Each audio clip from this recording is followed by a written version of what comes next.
తాకట్లో ఉన్న మీ బంగారాన్ని విడిపించి ఆ రోజు ఆన్లైన్ రేటుకి కొంటాం. Sharma gold company.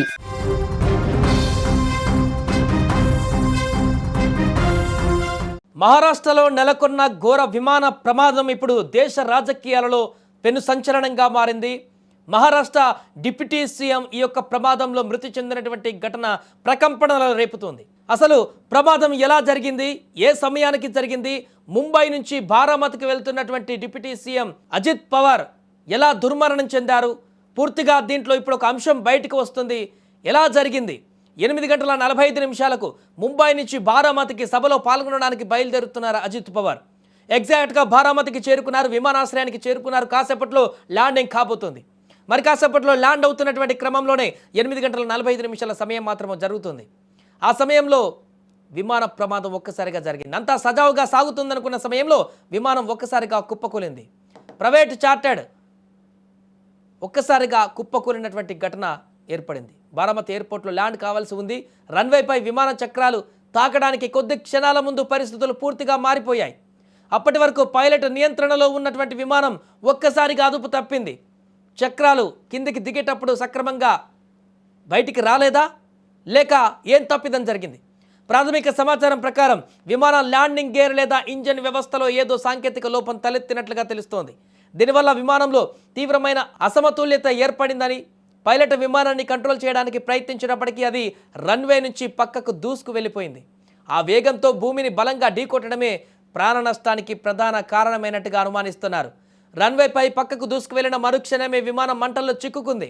విమానంలోని ఇంధనం వల్ల మంటలు వేగంగా వ్యాపించి భారీ పేలుడు సంభవించినట్లుగా ప్రత్యక్ష సాక్షులు అక్కడ చూసిన వాళ్ళు చెబుతున్నారు. విమానంలో ఉన్న అజిత్ పవార్ సహా 6 వ్యక్తులు మంటల దాటికి బయటపడే అవకాశం కూడా లేకుండా పోయింది. రెస్క్యూ టీం చేరుకునే లోపే జరగాల్సినటువంటి నష్టమంతా జరిగిపోయింది.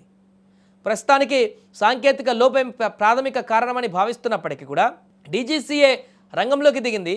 బ్లాక్ బాక్స్ లభిస్తే తప్ప ఆ చివరి క్షణాల్లో ఏం జరిగిందనేది స్పష్టంగా తెలియదు. ఆ బ్లాక్ బాక్స్లో నిక్షిప్తమై ఉంటుంది లాస్ట్ వర్డ్, ఏం మాట్లాడారు పైలట్ అనేది.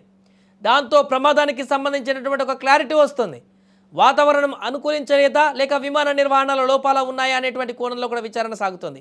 వాతావరణం అనుకూలించలేదా అంటే అది గగనతలంలో మరీ ఎత్తులో కూడా లేదు. ఆల్రెడీ ల్యాండింగ్ అవ్వడానికి చాలా దగ్గరలో ఉంది. ల్యాండింగ్ అవుతున్నటువంటి క్రమంలోనే కుప్పకూలిపోయింది. అక్కడ వాతావరణం అనుకూలించకపోవడానికి పెద్దగా స్కోప్ ఉండదనేటువంటి అనుమానాలు కూడా కలుగుతున్నాయి. మరి ప్రమాదం ఎలా జరిగింది? టెక్నికల్ ఇష్యూ ఖచ్చితంగా అయి ఉండవచ్చు అనేటువంటి ప్రశ్నలు కూడా ఇప్పుడు కనిపిస్తున్నాయి. ఏదైతే విమానం ల్యాండ్ అయ్యేటువంటి క్రమంలో విమానానికి ఉండేటువంటి కింద గిరికలు టైర్లు ఓపెన్ అయ్యి అది అక్కడ ల్యాండ్ అయ్యేటువంటి రన్వే పైన ల్యాండ్ అయ్యి ముందుకు వెళ్లాల్సినటువంటి క్రమంలోనే స్పీడ్గా వస్తున్నటువంటి విమానం రన్వే మీద దిగేటువంటి క్రమంలోనే ఆ టైర్లు అనేటివి ఓపెన్ కాకపోవడం వల్ల నేరుగా దానికి డాష్ ఇచ్చి ఉండవచ్చు అనేటువంటి ఒక అనుమానాలు కూడా ఇప్పుడు కనిపిస్తున్నాయి.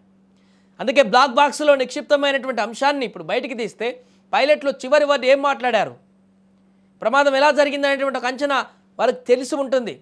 చివరి క్షణంలో ఆ క్షణంలో మాట్లాడినటువంటి అంశాల ద్వారా క్లారిటీ వచ్చేటువంటి అవకాశం ఉంది. కానీ ఇప్పటికీ ఎవరికి అర్థం కావట్లేదు, ల్యాండ్ అవుతున్నటువంటి సమయంలో విమానాశ్రయం దగ్గర ఇంత పెద్ద భారీ ప్రమాదం చోటు చేసుకోవడం ఏంటి? అది కూడా అందరూ అక్కడే ఉన్నారు, సెక్యూరిటీ వాళ్ళంతా కూడా. మంటలు ఒకసారి ఎగిసిపడ్డ క్షణాల్లో, అంటే భారీ ప్రమాదం ఇది. చాలా స్పీడ్లో ఉంటుంది విమానం. హెవీగా ప్రమాదం జరగడంతో తునాతునకలు అయిపోయింది విమానం. అగ్ని అంతా కూడా దాహాలంగా అక్కడ వ్యాపించింది. అందులో ఉన్నటువంటి మనుషులందరినీ కూడా వెంటనే ఆ అగ్నికిలలు అంటేసుకున్నాయి. దూరంలో ఉన్నటువంటి సెక్యూరిటీ చూసి పరిగెత్తుకుంటూ వచ్చేలోపే జరగాల్సిన నష్టం అంతా జరిగిపోయింది. అజిత్ పవార్ అప్పటికే తీవ్ర గాయాలతో కొట్టుమిట్టాడుతూ మరణించినటువంటి పరిస్థితి. ఈ ఘోరమైనటువంటి ప్రమాదం 8:45 ప్రాంతంలో ఉదయం చోటు చేసుకున్నట్టుగా చెప్తున్నారు. ఒక్కసారిగా ఈ ఘటన ఇంకా నమ్మలేకపోతున్నారు మహారాష్ట్ర ప్రజలు.